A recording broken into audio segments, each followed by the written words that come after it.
Hello everyone, it's Shane Kanto, your Wasteland reviewer, and I'm here to review Life Upside Down, and this is a new comedy drama that comes out this January, beginning of the year, and focuses on three couples and who wind up in lockdown during the pandemic and how their lives change with Jonathan, Clarissa, and Paul all having their lives turned upside down. And in this film, you have writer-director Cecilia Minucci, who utilizes a lot of like small camera, closed sets, FaceTime and stuff like that to capture the interactions between these characters because, it's during the pandemic, they can't interact with each other. It was shot this way.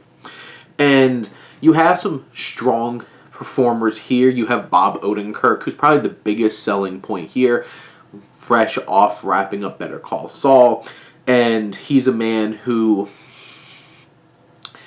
seems to be pretty dissatisfied with his wife and his marriage and is having this affair, but he never seems to be putting either of them in a priority and live kind of, one, his wife doesn't really know what's going on, and the woman he's having an affair with doesn't really feel prioritized or feel like it's going anywhere or there's real meaning to this whole entire relationship.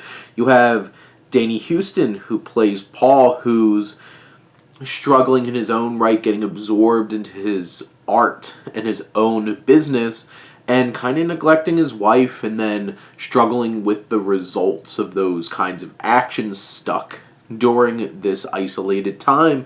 And we also see Clarissa, who's struggling with this dynamic with Jonathan and not really working for her, and her trying to figure out what's really best for her and how long she should stick this out. And I appreciate this film for having complex, interesting relationships and connections that are intriguing to watch.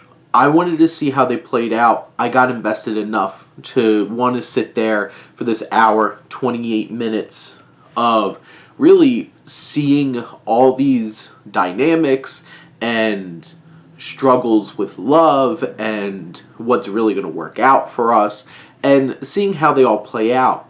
Some of the characters turn out to be a lot less likable than you probably think at the beginning, and sometimes it struggles to really connect with some of these characters because, to be frank, they're really unlikable. And I do feel like this could just be a personal preference. I'm sick and tired of the film during COVID thing where it's just it's the same kind of tropes and mechanisms that just feel so tired after being bombarded with so many films like this.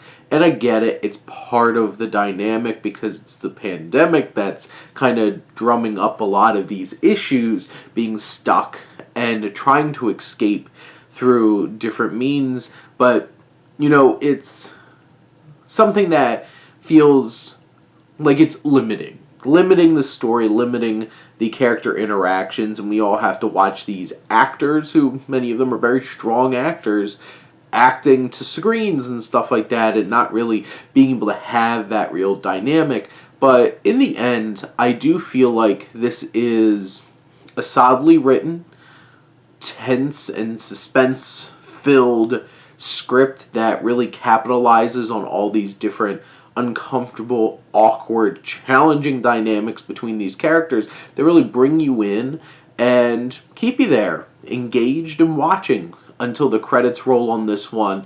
And it does feel very low budgeted. It does feel limited by its circumstances. But in the end, I think it makes the most of those limitations and the situation that they were in, and with some strong performances offers something up that's pretty interesting and pretty engaging.